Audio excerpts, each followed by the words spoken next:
Welcome to the Expressions Involving Products and Quotients of Radicals, Mrs. Mulvey's Math Movie. So in this episode, basically what we're going to do is we're going to take a look at multiplying and dividing expressions that have radical values. For example,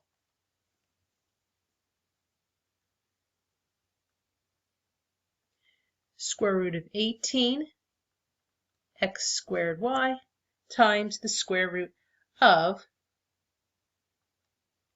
4xy, something like that. So we've got radical values here. In this case, they're both square root values, so their indexes would be 2. There's actually several different ways you can approach this. I am going to show you one way that works. This is not the way that you have to use. If you understand and like a different way of solving these types of expressions, you can do that. So what I'm going to do, since these two things are going to be multiplied, and because they have the same index, and I can only do this because they have the same index, I can multiply underneath the radical. And so what I can do is say that's the same thing as 18 x squared y times 4xy, all underneath that radical sign. And then I multiply the 18 times the 4, let's see, 18, 36, 72. I multiply my x's, and remember, when you multiply variables, you add their exponents. I multiply the y's. When I multiply variables, I add their exponents. And then I simplify this radical expression. And then I take each of these and I break them up. That's the square root of 72, square root of x cubed, square root of y squared. And then I write each of these in simple radical form. Square root of 72, and I know it's been a while since you've done this. That breaks up into, let's see, that's 36 times 2. That's the square root of 36 times the square root of 2. And remember, for one of these, I'm looking for the perfect square factor, because I can eventually write the square root of 36 as a simple integer 6. For x cubed, what I'm going to do is, because I have a root here, my index is 2, I'm going to break that up into x squared times x. I know it seems like we had that right here and we're going back again, but that's just so you can follow the same procedure every time. So what you're doing when you get to this point is you're breaking this up into two factors so that this matches that. And then I still have the square root of y squared. Now I simplify. Square root of 36, that's 6. Can't write the square root of 2 in any simpler form than that, so I leave it as square root of 2. Square root of x squared, that's x. Then I still have the square root of x there. This one stayed. And then the square root of y squared is y. And I just rearrange it so that my ones without the roots are first. I've got 6 times x times y, and then underneath the square root sign I have 2x. And so this is those multiplied in simple radical form. So let me just go back and review. I multiplied underneath the radical, multiplied my numbers, then each set of variables. Then I broke them up by numbers and by type of variable. Then I simplified each one of these radicals. And after I simplified, I rearranged the order. So let's take a look at another one.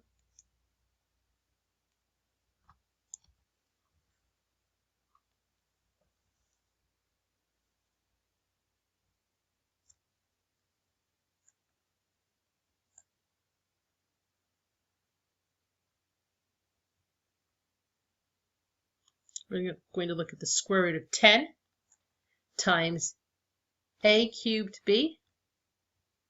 It's going to get multiplied by the square root of 2 a to the 5th b squared.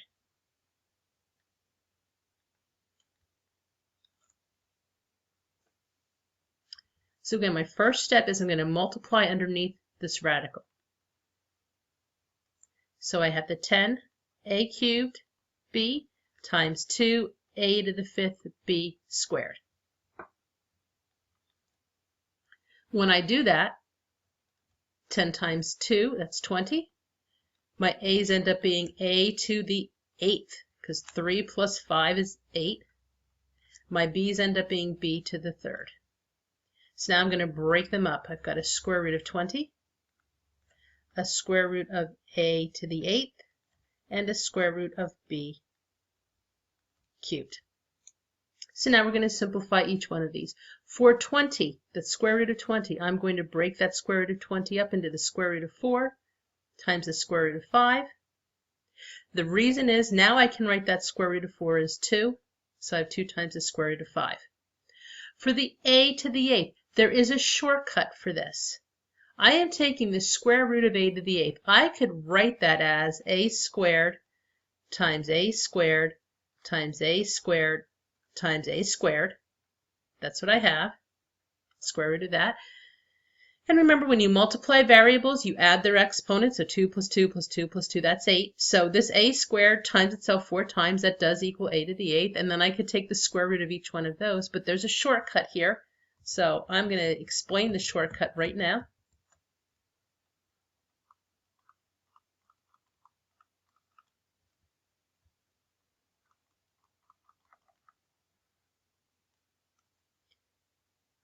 The shortcut is when you're taking a root with a power like this, you divide the exponents. And so in this case, instead of writing that the way that I just did, I can write this as a to the 4th. I divided 8 by 2. That got me 4. No more radical. That's gone when you do this. And so this whole thing equals a to the 4th. And I'll talk to you a little bit about that more and when I'm done with this example. Now the problem with trying that here is when I divide this out, the b cubed and the b squared, 3 divided by 2 doesn't get me a nice neat integer. It gets me 1.5. So we're not going to use that. What we're going to do instead is I'm going to write that as b squared times b, and then the square root of b squared. Let me bring my a to the 4th down here. The square root of b squared is b, and then I leave the square root of b there. And again, even that shortcut works here because remember I said the shortcut is if you're taking roots of variables, you divide their exponents. And 2 divided by 2 gets me 1. There's that b to the 1st, no more radical sign. Once I have it like this, then I rearrange the order. I have 2. I don't have any other integers there. I've got a to the 4th. I've got a b. And then underneath my radical, I have a 5 and a b. So that's it. That's my final answer. Now, for an answer like this, we're actually going to see an absolute value around this.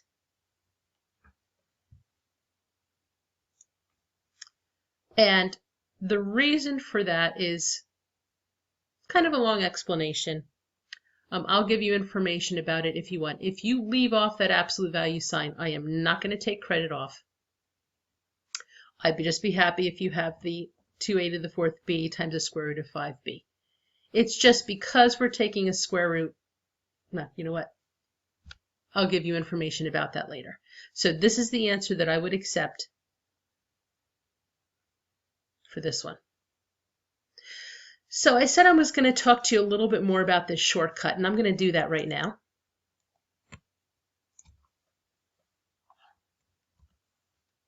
So let's take a look at something like this. Suppose that I have the cube root of 8a to the 6th. I can break that up as the cube root of 8 times the cube root of a to the 6th. Cube root of 8 is 2. Cube root of a to the 6th. Again, I could write that a to the 6th is a to the 3rd times a to the 3rd. That's equal to a to the 6th. And then take the cube root of each of those. Break that up into the cube root of a to the 3rd and the cube root of a to the 3rd. That's a times a, or a squared.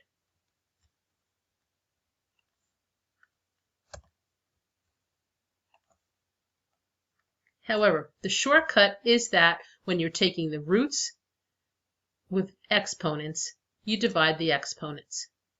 And so I have the cube root of a to the 6th, that equals a to the 6 over 3, what's underneath divided by the index, and 6 over 3 is 2. So that's the shortcut. Let's look at another one.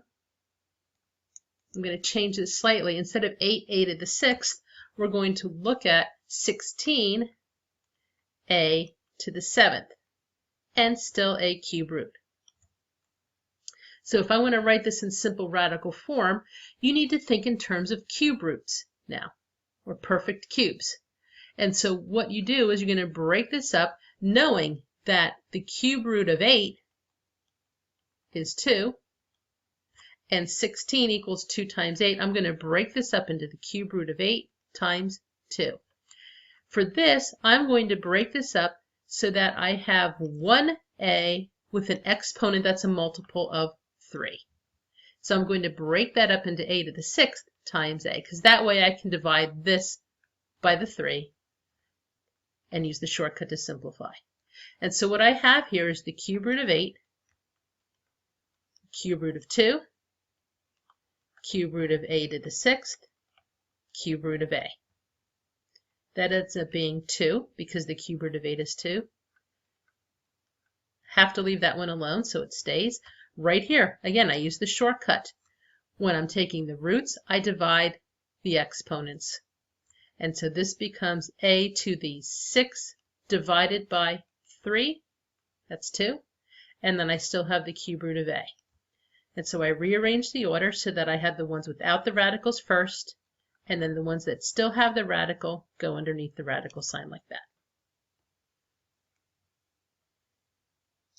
Let's try another one.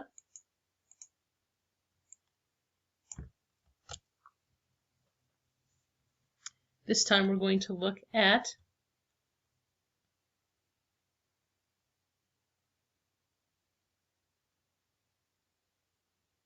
the 5th root of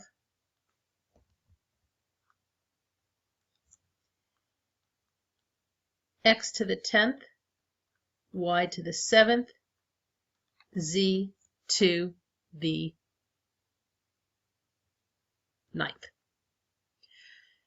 So notice no numbers there for me to deal with, so I'm going to break this up into 5th root of x to the 10th, 5th root of y to the 7th, 5th root of z to the 9th. Then I start to simplify. This one's easy because 10 divided by 5, that's a nice integer, that's just x squared. Right here, though, I'm going to break this one up into y to the 5th times y to the 2nd. Notice I broke this up, said I had two components, one a multiple of 5, and then the other one the remainder was. This one I'm going to break up into z to the 5th, y to the 4th. I'm sorry, z to the 4th. Again, I wanted this to be a multiple of 5, and then this gets the remainder. And so my x squared stays. Don't want to lose my index there. And so the 5th root of y to the 5th, that's just y. So I'm going to write the y there. I still have the 5th root of y squared. Over here, when I look at the 5th root of z to the 5th, that's just z. And then I still have the 5th root of z to the 4th. And then I rearrange the order.